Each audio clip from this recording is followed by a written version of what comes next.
વર્તમાન શિક્ષણ માટે એમ લાગે છે એટ્રેક્ટિવ વધુ ને વધુ થતું રહ્યું છે, ઇફેક્ટિવ નથી થતું. એટ્રેક્ટિવ એટલે સમજો છો? તમારી સ્કૂલ એટ્રેક્ટિવ? આજથી 50 વર્ષ પહેલાની ગામડાની સ્કૂલો અને આજની સ્કૂલોમાં કોઈ ફરક ખરો કે નહીં? અમે ગામડાની સ્કૂલોમાં પણ વિહાર કરીને ગયા છીએ. આજના જેવી બેન્ચીસ નથી, નીચે બેસવું પડતું હતું. ધૂળિયા સ્કૂલમાં આપણા મા બાપો બેસીને ભણ્યા છે કે નતા ભણ્યા? ધૂળિયા સ્કૂલની અંદર ભણ્યા છે. આજના જેવા બ્લેકબોર્ડ હતા, આજના જેવી નોટ્સ નથી, આજના જેવું પાઠ્યપુસ્તકો નતા, અને આજના જેવો યુનિફોર્મ નતો. તમારી શાળામાં યુનિફોર્મ હશે કે નહીં હોય? યુનિફોર્મ નતો. અને ચકચકતા શૂઝ પહેરીને આજે જે રીતના બાળકો આવે છે એવી રીતના આપણા મા બાપો ભણવા ગયા હતા. અરે પગમાં મોજાના ઠેકાણા નતા, બૂટના કે ચંપલના ઠેકાણા નતા, અને કપડામાં થીગડા મારીને આપણા મા બાપ ભણાવતા હતા. આપણા મા બાપો ભલે એટ્રેક્ટિવ નતા ભણ્યા, પણ એ જે ભણ્યા એ ઇફેક્ટિવ હતું, એમાં કોઈ બેમત નથી.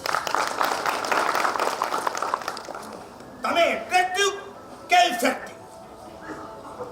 તમારી શાળામાં આવેલો વિદ્યાર્થી એવું ભણીને બહાર નીકળે કે તમને એમ કહેવાનું મન થાય કે મારો વિદ્યાર્થી જ્યાં જશે ત્યાં મારું અને મારી શાળાનું નામ રોશન કરશે.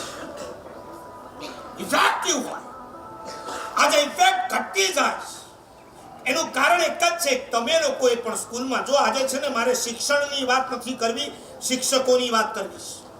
શિક્ષણનો ઢાંચો હું કે તમે નહીં બદલાવી શકીએ. શિક્ષણ મંત્રીના હાથમાં પણ આ કેટલી જવાબદારી છે, શું આઈ ડોન્ટ નો.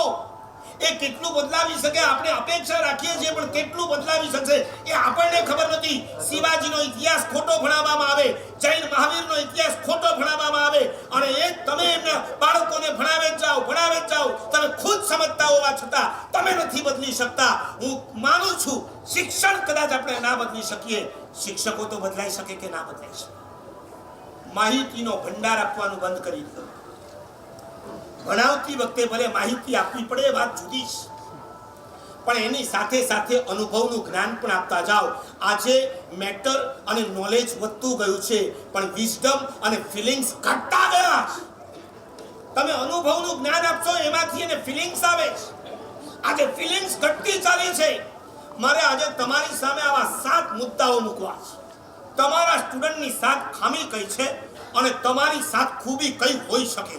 તમારામાં જો હોય તો બહુ સારી વાત છે, ના હોય તો હું આજના દિવસે તમારી પાસે બી અપેક્ષા રાખું છું. આ સાંભળીને ગયા પછી તમારા જીવનમાં કમસે કમ આટલો બદલ તો તમે લાવજો. 7 ખૂબી તમારી છે, 7 ખામી તમારા સ્ટુડન્ટની.